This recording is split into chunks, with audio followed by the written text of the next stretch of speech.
Hello there my friends, you're listening to Ebird Online and I'm back with another review. I hope everybody's well and we're back once more for 90 Day Fiance, Happily Ever After Season 6. And guys, today we're going to be talking yet again about Angela and Michael. Very quickly, if you've yet to subscribe to my channel, please don't forget to press that big red button and make Ebird a very happy Ebird. And also if you enjoy the content, please don't forget to smash the like button, it's really important you do that.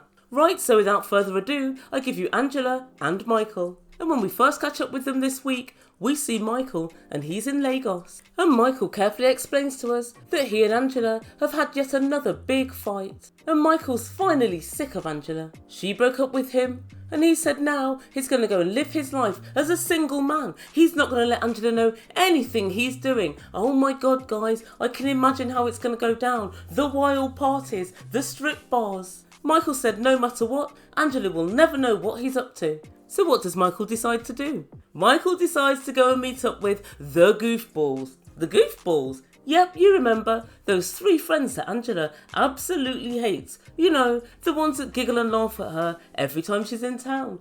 The ones that tell her she looks like somebody's nana. She is. And the ones that always tell Michael not to continue going out with her. Those goofballs. And when they first see Michael, he's outside his house and it looks like he's exercising. He explains to them that he's put on loads of weight since lockdown and he wants to get back into shape. Oh Michael, don't you know that exercising isn't the way to get back into shape? Just go and get a gastric sleeve. They're only 25 grand or so. Angela knows somebody really good. He'll pop in a penis enlargement for you at the same time. And if you ask him nicely, he'll give you some of those fake abs. And so Michael and the goofballs all sit down to have a chat, and the goofballs, it seems, have their nose out of joint. Why's that? Because Michael failed to invite them to his wedding with Angela. And one of the goofballs, I think his name's Addy, I'm really surprised he married Angela. I would never have married her. Why? Because I don't find her attractive. Oh Addy, I don't find you attractive, but it doesn't preclude other people from marrying you. It's not mandatory that other folk fancy your husband or wife. FYI. Because I don't find her attractive. Addy, that's why you weren't invited to the wedding. It's statements like that that sort of put her off you. Michael briefly explains to them what led up to the breakup. And he said, well, she went in for 2 surgeries. Weight loss surgery and a breast reduction. And they all looked horrified and shocked. A breast reduction. And Addy exclaimed, but big boobs are the best. Unbelievable. So women are a sum total of their body parts. Nice. Anyway, Michael explained that he's a boobs man and he didn't like it at all, but he also didn't like the fact that he only knew about it 1 day before. Oh Michael, little do you know, I think Angela only knew 1 or 2 days before. The doctor kind of sprung it on her. And then he told them that he said to Angela, I'm not going to beg you. And they said, well done Michael, you stood up to her as a man. Yeah, about that as a man thing, goofballs. I think you kind of had to be there. I'm not so sure he did. And so the goofballs all said they were very happy that he wasn't going out with Angela anymore. But then Michael lamented and said, but I still love her. And they said, well, if you're going to go back into this relationship, you have to go back in as a man. A Nigerian man. An African man. Oh, goofballs, you've met Angela. She's the only man in this relationship. Why is it that you're trying to give your friend Michael unachievable goals? You're trying to make him tackle insoluble problems. Anyway, they do a little role play. And guys, I did find this quite funny because one of the goofballs said, what have you been doing, Michael? You're so sneaky, running up and down and not being where you say you are. And it really made me laugh because sneaky is the word that she always uses. And in the role play, Michael said, I'm not chasing anybody, Angela. And the goofballs went, oh, Michael, that's not behaving like a man. And you know what, Michael? They're right. And then Michael finally said, yes, if I go back into this relationship, things are going to have to change. I want to be in on all of the decisions. If that doesn't happen, then I won't be happy. Well then, Michael, prepare for a lifetime of unhappiness because it ain't going to happen. And so a few thousand miles away in Georgia, we catch up with Angela. And once again, she's dressed like an Instagram baddie. There's no stopping her. Now she's lost those 40 pounds. Just another 150 to go, Angela. Another 150 to go. So she's going to see her lawyer, Lou. And Lou asks her, "What's up, Angela?" as if he couldn't guess. And I seem to remember it was the same Lou that told her, "Don't get married to this Nigerian, you'll never ever be able to wriggle out of it." But get married she did, and here she is just a few months later, wanting to call it all off. And she said, "Hi Lou, Michael's talking back to me. He's telling me F you. He's gotten real slick mouth since we got married and I want to get a divorce. I'm not about to start kissing his ass." And Lou patiently explained to her that she'd spent thousands in fees trying to get him over to America. She'd also invested 3 to 4 years in time. And also, just maybe, some of her feelings might be involved as well. "I hear you, Lou, I understand." And then Lou helpfully explains to us, the viewer, that Michael's had 30 years of programming in a male-dominated society. Oh Lou, Angela's had 50 years of programming in a biatch-dominated society. And Lou continues, Michael might find it rather difficult to take someone as opinionated as Angela. Lou, there's 150 million men in America that all feel the same. Angela is really something. She's got a slick mouth and a half. I personally don't know a man alive that could deal with Angela. So Lou, do me a favour, let's not blame it on a male-dominated society. After all, as far as I've ever seen, the whole of the world is a male-dominated society. There's probably only a handful of countries where that's not the case.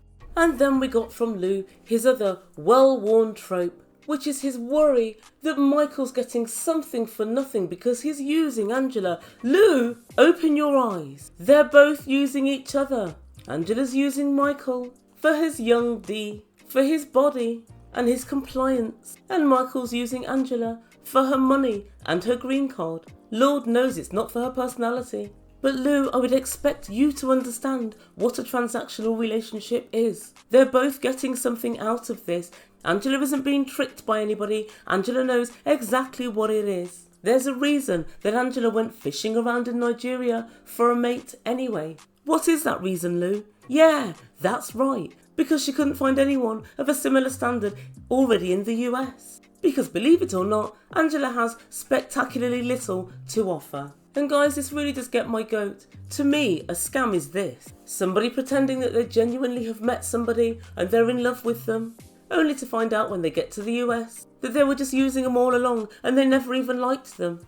Maybe like Ashley and Jay, or Tom and Darcy, or Stephanie and Erica. You know, people who genuinely thought that their mate actually loved them and then realised they were part of a wider game. It is not for people like Molly and Lewis, or Mohammed and Danielle, or Angela and Michael, who all know that this is kind of a janky relationship where you're purchasing somebody, and who knows how long they'll be purchased for. And even then I call it into question. These women know, how am I getting somebody young, fit and hot, and 20, 30 years my junior? There has to be something, doesn't there?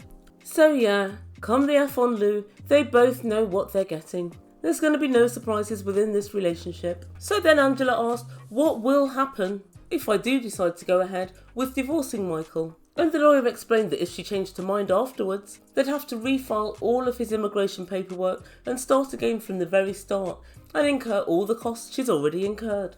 Angela thought about things for a moment and then she clicked that 90 Day Fiance would be no longer interested either. And I won't count the single life because nobody really watches. And then she came to the very swift conclusion that it was not a good idea. She was quite simply going to have to think about things. And at the end of the section she said, well, I do really love Michael and I do miss him.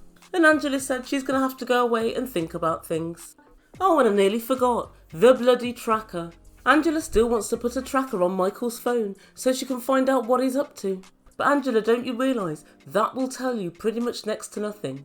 Wherever he is, he can always deny and say, oh, it's my friend's house or whatever. And how will you be able to find out anything different? And also, if he's anywhere really bait like a strip club, he'll just turn his phone off for an hour or leave his phone at somebody else's house. Failing all of that, he'll just get another phone, if he hasn't already, which I believe with every fibre of my being that he already has. Angela, it's about time that you actually realise there is no way to track Michael. You're just going to have to take his word for it. And that's where we leave things for this week. So there's not much doubt in my mind that these two are going to get back together. Neither of them really want to be separated, but I think Michael's angling and trying to get more say in the relationship. I think it is kind of difficult for him because he doesn't bring any financial clout to the relationship. And even if he ever does get to America, he's going to have to go and live in Angela's house with Angela's family and Angela's rules. So he's pretty much under Angela's thumb now, and I cannot foresee a time when he's not going to be under Angela's thumb. So he may as well just get used to it. And I'll say one thing for Angela, she's always been her same rude self. She hasn't changed in any meaningful way. Michael, like I say to everyone, what you get at the start is what you get at the end. But a word of warning to Angela, if you do ever manage to get Michael over to the US, be very, very careful because a lot of women will take him off your hands. And pretty much any woman he even bumps into in the street will have a better attitude than yours. And bigger boobs. So you're going to have very, very stiff competition. So guys, let me know what you think. Do you think they'll get back together? I don't really see any reason why not. This kind of argument for these guys is just par for the course. So that's everything. And also let me know what you think to the reintroduction of the goofballs. I think that Michael sees those goofballs every single week. It was very suspicious to me that when they rocked up, they kind of said, "Oh, we haven't seen you for ages, Michael. It's been a really long time." Yeah, right, Michael. So as usual, let me know what you think in comments down below. And I'm going to get on with my next video. Thank you guys so much for listening. Please don't forget to subscribe to my channel if you haven't done so thus far. And I'll see you soon. You've been listening to Ebird Online, and I bid you good day.